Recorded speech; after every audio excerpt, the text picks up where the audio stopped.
today. It's lovely to have you here. Thank you for calling me, and it was actually very nice that you called me for this, and I'm really excited to have this.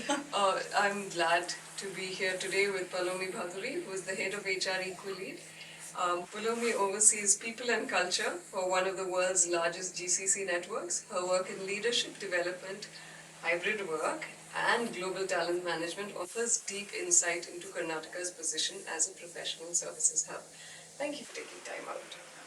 Okay, let's start with talking about global talent hubs because you have a large background in this. What differentiates Karnataka as a global talent hub for professional services? Well, to talk about, and I have to say that Karnataka and especially Bangalore, right, has been an IT differentiator. And to be very honest, and talking about it, that if you could see, go back and see that earlier it was just like transactional, I would say, delivery centers. From there, what it has moved today, it's like today big organizations are building the GCC capabilities as well as the innovation hubs here. And how it has become possible, obviously because of the kind of talent ecosystems that you get here, right? And not only that, the strong academic as well as the infrastructure, I would say the startup infrastructure. So today, if you think about anybody, thinks about talking about that opening a startup, right? They don't have to think about anything else. You have everything available in parts of the, as part of the infrastructure. You have WeWork, stable space and all. You just need to go in, have the people and start that. Also, I think there is a global exposure here as well as, there's a strong mindset for the innovations. And I think these are the four pillars, I would say, that differentiates Karnataka from the rest of the other areas or rest of the other states. And that's where big organizations have come in and they have started their GCC as well as the innovation hubs from where big decisions are now being taken.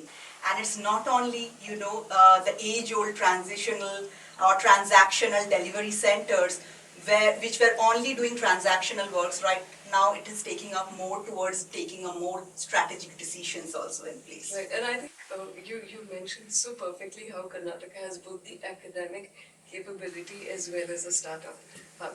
So the ability to sort of hire from an existing talent pool also is amazing. Right? You don't have to look too far, everything is available. And that's where I said, right, that the talent ecosystem here, whether it's the junior, whether it's the senior, it's amazing. Right. So, and also I think adaptability also grows with time, right? So now we're talking about hybrid work today as opposed to earlier, a 9-to-5 constant job. What do you think a sustainable hybrid model would look like for a global delivery organization, especially? Well, I find quite funny about this, and I would say to start with, when we talk about a sustainable hybrid work culture, and we go around and defining that, hey, these are the number of days that you need to come to office, that actually diminishes the very term when we say that it's actually the sustainable hybrid work culture. Now, when we started with this hybrid work culture post-COVID, right, there was a time, obviously people were debating whether to come to office, not come to office, and then few of the companies started saying that whether it's a 2 days, 3 days, 4 days, or even there are some companies which are saying that you have to come 5 days to office as well. So whether it's the hybrid work culture is a delulu or not, I'm not sure, but still, a sustainable hybrid work, I think for that to be in place, the first phase was obviously of preparing a policy for the hybrid work culture. Now that's done. Right? Most of the companies have passed that first phase. The second phase, I would say, and what I think is that it actually deals with a purpose, right? So if today, I don't know from where actually, and obviously the Gen Zs are entering the workplace, right? So they will be asking you questions that where from are you coming with a number like 2 days in a week that you have to come to office, or 3 days or 4 days or 5 days, right? So they need a clarity. So defining I would say a sustainable hybrid workplace requires first of all the clarity that why we need to come to office in the first place. What are the tasks that can be done in collaboration? And obviously when it comes to collaboration, you need to be there, the team has to be there, sitting together and doing the work. And what are the tasks that can be done asynchronously, right? So when you can make them clear about all these things and then say that obviously the teams who needs to collaborate more needs to come to office much more. And the teams who needs to work asynchronously, right, they can do it work from home. So, and then the numbers where it comes from. So when you map now for different people in an organization, you cannot make different policies, right? So to balance it out, that's how the companies are coming up with this 1, 2 or 3 or 4 as a number. And that's what is the clarity that you need to give out to all the people, that why you need to be here in the first. The second, I think, is the cultural perspective. Obviously, when you are hiring somebody new to the organization, right, it cannot happen that the person understands about the culture working somewhere remote. So you need to have that cultural perspective, or the person understand it, and that's why you need to have a hybrid workplace where sometimes you come to office and sometimes you work from home. Also, I would say that a lot of learnings and coaching, right, happens organically across the organizations through the leaders. Right. So when you sit with the leaders, you talk with them, you understand a lot of perspectives. So that's another point. I would say the third one, which is most important, to have I would say a sustainable hybrid workforce or sustainable hybrid work, is the outcome-based performance. So if you are doing a performance where it is like measuring the task or the activities and you're taking mark, that's not going to work in a hybrid workplace. So wherever you work, I'm comfortable with you working from your home, office, or even from Mars, right?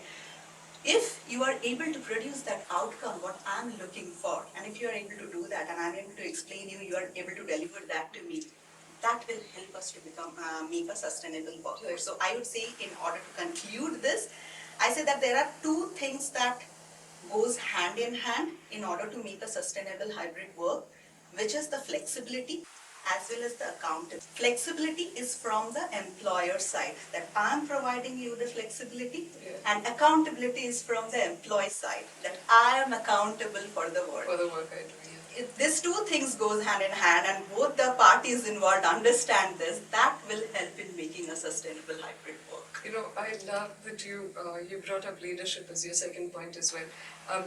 So much of accountability also is on the leaders. Yes. In terms of, okay, fine, I trust you enough to let you work To from let wherever you work, you want. yes, yeah. It's such a trust-based thing. How do you build leadership pipelines across multiple geographies? See, again, this is something I will actually give you an example of this, but leadership pipelines, or most of the organizations that I have seen or work, they try to do the leadership development at might be a certain level, which is the senior management level or the manager level. So the intervention comes at that point, right?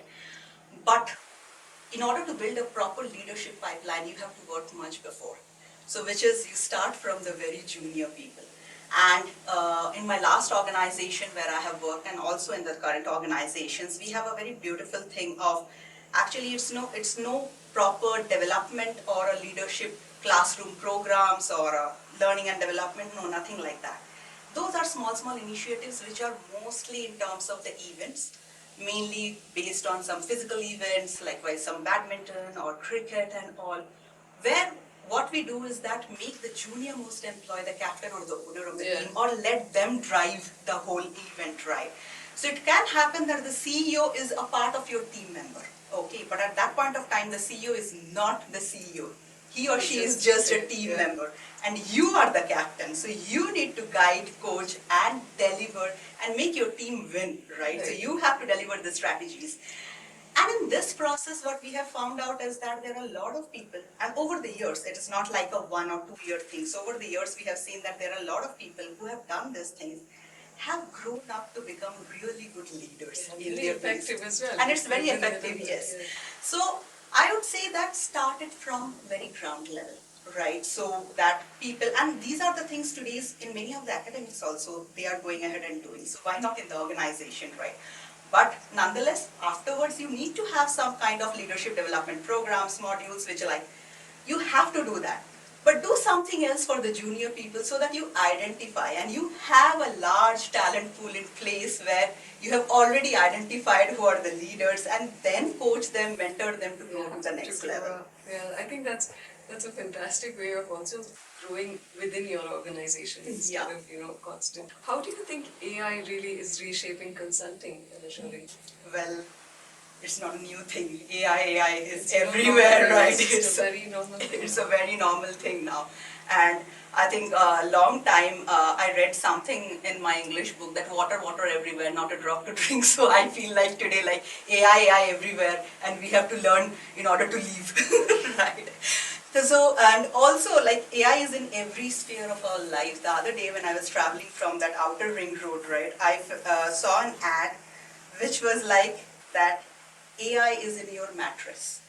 So I was just thinking that what is AI doing in mattress? Is it going to? Assuming other than memory foam, there's not much AI can do to a mattress, but okay, let's see. I was also actually having the thought like whether I'm going to sleep and it is going to ping me and say, hey, your sleeping posture is wrong, right? So it's going to disturb my sleep. But yeah, nonetheless, AI is everywhere and all the organizations are adopting it. The very thing that AI is doing is that obviously, and in my current organization also, that what we are doing is that any repetitive task, right, any data-driven tasks and all, we are telling that automate, right? So when AI is automating that, obviously the next thing is that me as an employee, I will not be doing those repetitive tasks. So the expectation from me has now shifted to a different level. Now where AI will not be helpful is obviously on the contextual thinking, or might be in the relationship building, right? So mostly the client success, or even in a product development or service, the relationship building with the clients and all is very important. AI is not going to help there. Or even ethical decision making, right? AI never understands what is an ethical decision making. So they are where the human intervention comes into. And I would say human will only replace the humans, right? So it is something like human who knows AI. How to use AI, exactly. Right, will be replacing humans who doesn't know AI, right? Perfect. It's like I was speaking to somebody else a little earlier, and she said a very interesting thing. She said, what AI does is it actually frees up more of your time. So whereas your processes are done by AI, the actual human relationships are still available. You still have time to create those, to build up relationships with the other employees, to speak to them, to know where they need to go. So while they leave, applications would still be answered by a bot. You will know why, because you actually spoken to the person. And that, I think, makes a massive difference. And this is also about putting people first, right, in an organization. In an organization. So when you're talking about a people-first culture, really, what anchors a people-first culture, especially in a high-growth environment? Yeah, so see, most of the time when we think about the people-first culture, right, it is all about that whether it's an employee-friendly culture or not. Well, I do not debate that. Obviously, it has to be employee-friendly culture, but when I talk about that people-centric culture, I would say that it means more about that whether that workplace of mine is safe, right? And when I say safe, physical safety obviously is there, and I come from an IT background, so in IT there's a lot of physical safety and all. But when I talk about safety, it also means about whether there is a mental safety, whether I'm being harassed there, and harassment can be of many types, right? Whether I'm mentally stressed, and when I'm stressed, does my team manager supports me in that stage, right? Also, does the organization gives me ample opportunity to grow, learn, and me getting recognized and being valued. That is what a people-first culture is. And I would like to just, this is one example from my own personal life. So when I was like a very junior person, right, and why I'm giving this example is because that helped me understand that what people-centric culture organizations are actually. And there when I joined, I had one of my manager, and the first task that was given to me was to be actually presented to a leadership. Okay, so I was also called there in that session, but obviously I was not presenting it. My manager was presenting it, and there were thousands of questions being asked that why it is that, so and all. So, and everybody were questioning whether the data is correct. Everything, there were hundreds of questions. So my manager answered everything. At the back, he just pinged me and said, hey, confident, right? The data is correct. I said 100%, the data is correct, right? And then he went on. He answered all the questions. He did everything. Towards the end, everybody accepted. They applauded that it was a great work and everything. Once that was done right, my manager turns towards me and he said that, you know who has done this? It is her. Okay, so it's not something that I did it. I just delivered the speech here. It is she who needs the applaud, right? So that made me feel like that I can trust this person. And that for me is the very essence of what a people-centric culture is. So people-centric culture is all about, where trust is built, there is transparency, and there is a growth mindset. Perfect. I think that's such a lovely story to leave us with. I wish all of us had such amazing stories.